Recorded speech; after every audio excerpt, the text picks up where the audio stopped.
speaks, mga kapatid, hanggang sa ating invisible yet seen and heard, and it's like being born again. Amen.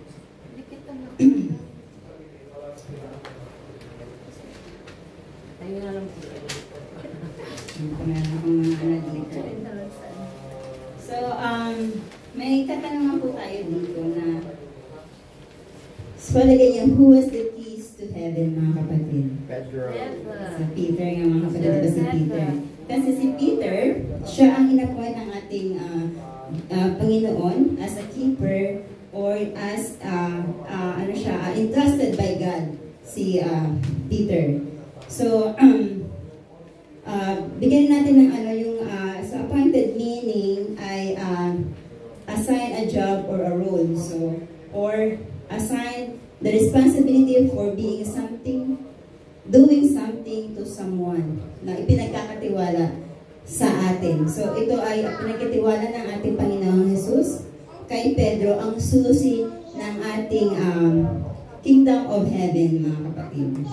So, si Peter, siya rin yung commission to open the kingdom to eager listeners in God given whatever He declares with help authority of heaven. So may authority or inautoration ng Panginoon na siya maghawak ng heaven of kingdom of heaven, mga kapatid. At so during the Pentecostal, so nag-preach si Peter sa mga Gentiles, Samaritans at saka Jews. So habang si Peter ay nagbibigay siya ng preaching, so may mga parang nag-fasting sila. Sinabi niya dun sa mga apostles na permitted not to eat or drink sa Feast of Pentecost. So pwede lang silang at the 3rd hour of the 9 o'clock of the morning, and then they had been time become drunk. So, pero yung mga onlookers, mga kapatid, habang si Peter ay nagpipreach, so yun mga kapatid ay dahil nga hindi sila naniniwala sa miracle ng Panginoon. Tawag dito, blessing sila na nandoon. Outlookers means sila yung mga parang nanonood lang dun sa event na yun. Sila yung mga parang nakikiusyoso lang po ba sa event na yun na habang si Peter ay nagpipreach siya sa mga Samaritans, Gentiles at sa Jews. So, tawag dito dun sa Acts 2:16, so sinasabi dito, but this is what was spoken by the prophet Joel, and it shall come to pass the last days, said God, and I will pour out my spirit. So si Joel talaga yung prophecy na nagsabi na yung sa mga Bible verse natin, pero sinagultahan siya ng Acts 2:16 na yan sinasabi na tawag ito, sinasabi ng Panginoon na yung Holy Spirit niya ay iaano niya sa atin, i-pour out niya upon all flesh. So sino ba yung mga flesh? Tayo yung mga all flesh, mga kapatid. So yung first fruit na binigay sa kanila is yung water baptism at saka yung speaking of tongues, and then second yung fruit is yung immerse. So immerse ibig sabihin ilulubog tayo sa tubig, mga kapatid. Ano po ba kasama? So and then yung third in this putable evidence concern Jesus' resurrection, mga kapatid. So ibig sabihin inevitable, yan akong dyan po dito. So, inevitable yung ibig sabihin na hindi mag-aalinlangan, mga kapatid. So, obviously true. Ang katotohanan ng mga kapatid. Hindi siya gawa-gawa lamang, mga kapatid. So, at sinasabi rin dito na sa yung fourth, Peter referred to a favorite ancestor of Jews, si David, yung mga kapatid. Jesus was the promised son of David, the role and reigns in Jerusalem. So, dun sa Acts 2:38, sinasabi, therefore, let all the house of Israel know assuredly that God hath made that same Jesus, whom He had crucified, both Lords and in Christ. So, yun na parang parang inassured ng mga taga-Israelites na ang Panginoon natin ay the same lang at saka yung si God at si Jesus. Tama po ba? And then, parang na sinacrifice niya yung sarili niya para sa mga tao o sa all flesh. So, Jesus instructed His disciples na to tell no man that He was the Christ until after His resurrection. So, nung nag-resurrect na si Jesus Christ, so dun lang binigyan ng instruction ang mga disciples na sabihin na siya ang Panginoon. Sa Matthew 17:9, and now it must be proclaimed to all the world. Amen. So, pinaalam na sa buong mundo na yung nagpakatawang tao na yun ay yung pala ay si Jesus Christ na ating Panginoon. Amen. So, yun naman po. And then, sinasabi rin dito sa Acts 2:37, now when they heard this, they were pricked in their heart and said unto Peter and to the rest of the apostles, men, brethren, what shall we do? So, parang anong gagawin nila para matanggapin nila yung tawag ito, yung ano ng Panginoon, yung kaligtasan ng Panginoon, mga kapatid. So, ang kaligtasan ng bawat isa sa atin, o yung tinatawag na, ano ba yun? Yes, salvation. Yes, salvation. Thank you, Lord. And then, yan, napaka-importante ng susi na yan kasi talaga yan ang ating parang pinangahawakan sa ating eternal life, mga kapatid. So and dun sa Acts 2:38-39, then Peter said unto them, repent, be baptized, every one of you, in the name of Jesus Christ, for the remission of sins, and ye shall receive the gift of the Holy Ghost.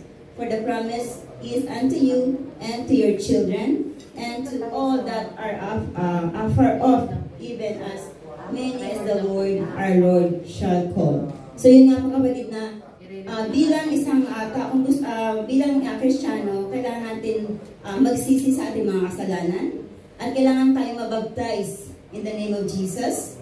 At yun po ay sa mamagitan ng paglubog o immerse sa atin sa tubig. And of course, ang napakahalaga po ay hindi po magiging kompleto ang ating salvation without receiving the Holy Ghost, mga kapatid. So, thank you, Lord. And then, hallelujah. And then, sa scripture ng Galatians 3:14, that the blessing of Abraham might come on the Gentiles through Jesus Christ, that we might receive the promise of the Spirit through faith, mga kapatid. So, yun nga ng mga Gentiles na naniniwala na rin sila at tawag ito na, kasi nga, pinasyon nila kasi si Peter, pinasyon nila dito na, if you were Apostle Peter, how would you have convinced the crowd? This was the fulfillment promise of God. So, yun ang nasagot ni Peter na ito nga na kailangan natin mag-repent, mabaptize tayo sa water at makareceive ng Holy Ghost. And then ito na ngayon sa Galatians na napatunayan at naniwala naman sila na through Jesus Christ na ma-receive yung promise of the Spirit through faith, mga kapatid, yung ating faith sa ating Panginoon. At dumako naman tayo po dun sa invisible yet seen and heard. So, dun sa John 3:8, so the wind bloweth where it listen, and thou hearest the sound, therefore, but cast not tell whence it cometh, and whither it goeth, so it everyone that is born of the Spirit, mga kapatid. So, the Spirit is parang although the Spirit is submerging the thousands and 25 invisible, so it manifests itself such as the way the disciples will determine later the believer had received an identical experience. So na-experience po nila yung mga kapatid. Yung Jesus compared it to wind. So yung nag-blow yung wind, naramdaman nila. So hindi man nila makikita, pero nafe-feel nila at saka nararamdaman nila, mga kapatid. So, and then sa Acts 2:33, therefore being by the right hand of God exalted, and having received of the Father the promise of the Holy Ghost, He Christ had shed for this which is now see and heard. So yun nga na makikita mo and then mararamdaman mga kapatid yung Holy Spirit. So it is blowing can usually be both seen and heard.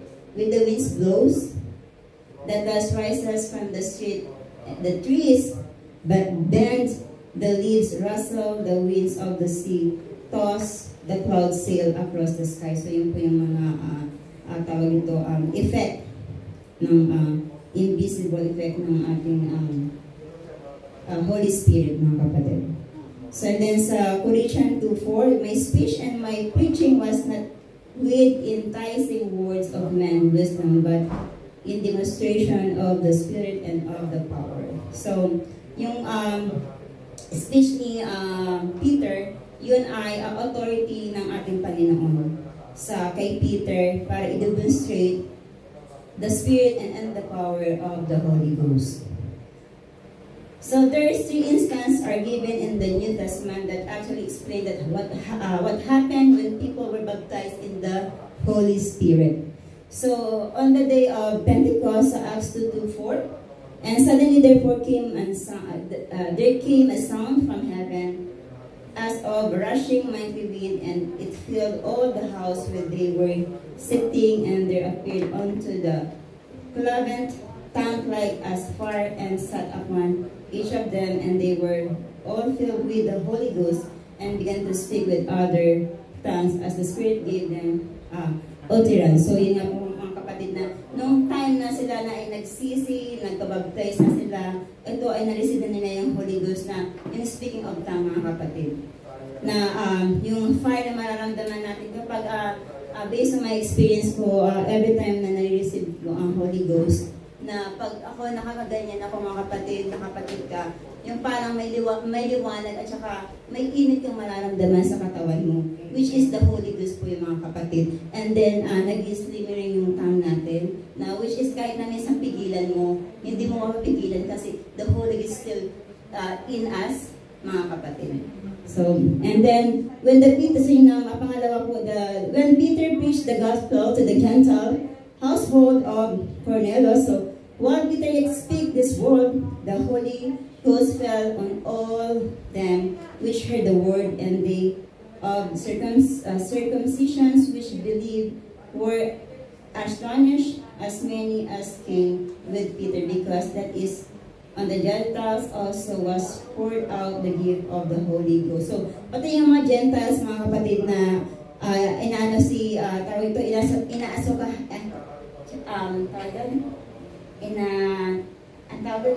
inaalabgusta si Peter, pero sila mismo din ay eventually ay naniwala na rin sila na mayroong Holy Ghost, naka-receive na rin sila ng Holy Ghost. So, and yung pangatlo, when Paul preached to a group of converts at Ephesus, so sabi dun sa Acts 19:6, chapter 19 verse 6, and when Paul had laid his hands upon them, the Holy Ghost came on them, and they spake with them and prophesied, mga kapatid. So, and then comparing these 3 passages, only one outward manifestation is identical when people receive the baptism in the Holy Spirit or Holy Ghost. In each instance, they spoke with tongue or spoke with other or tongues, mga kapatid. So, ibang lingwahe po yung lumalabas sa atin, na at tayo mismo na naka-experience noon ay hindi natin alam kung anong ibig sabihin, mga kapatid. So, at ang next po ay it's like being born again. Ano ba ang ibig sabihin ng it's like being born again? So, sa John 3:3, 5-5, so, ano dun yung na sabi nga gano'n na hindi ibig sabihin na kailangan ipanganak tayo muli, na pumunta ulit kasi sabi di ba Jesus answered unto him, very verily I say unto thee, except a man be born again, he cannot see the kingdom of God. And then si Nicodemus kasi, sabi niya, parang pilosopo pa siyang sumagot, paano ba magiging born again ulit? Kailangan ba pumasok ba sa sinapupunan ng nanay ulit para maipanganak? Sabi niya gano'n. Pero ang sabi ng Panginoon, Jesus answered, verily, verily, I say unto thee, except a naman be born of water and of the Spirit, he cannot enter the kingdom of God. At tapos na po ba? He cannot enter the kingdom of God. So, yun nga mga kapatid na tawag, hindi ibig sabihin, kailangan, may panganak tayo, once nung nag-repent tayo, na water baptize tayo, at nakareceive tayo ng Holy Ghost, tayo ay kung ano man yung dati, kailangan ibaguhin na natin kung ano yung mga hindi natin, yung mga alam natin na hindi, yung righteousness and unrighteousness na diniscuss ni Sis Hannah kanina. So, kailangan nasa righteousness tayo ng mga kapatid. Kung ano yung mga unrighteousness dati, kailangan na natin tanggalin yung mga, kasi bagong buhay na po tayo mga kapatid. Bagong buhay, it means sigad na ang ating ipopokus, sigad na ang ating susundin mga kapatid. At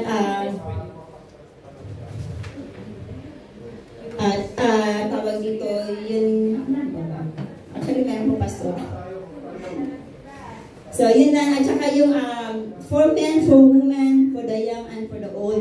So, ang Holy Ghost, ang pagkatanggap ng Holy Ghost ay para sa lahat ito mga kapatid. Hindi lang to para, hindi lang para sa lalaki, hindi lang para sa babae. Kasi ilan na to sa Joel 2:28, na sinasabi doon na, si Joel. 2:28. Yeah, so, sabi niya dito na, and it shall come to pass in the last days that I will pour out my spirit upon all flesh, and your sons and your daughters shall prophesy, and on my servant and on my handmaiden I will pour out those days of my spirit, and they shall prophesy, mga kapatid.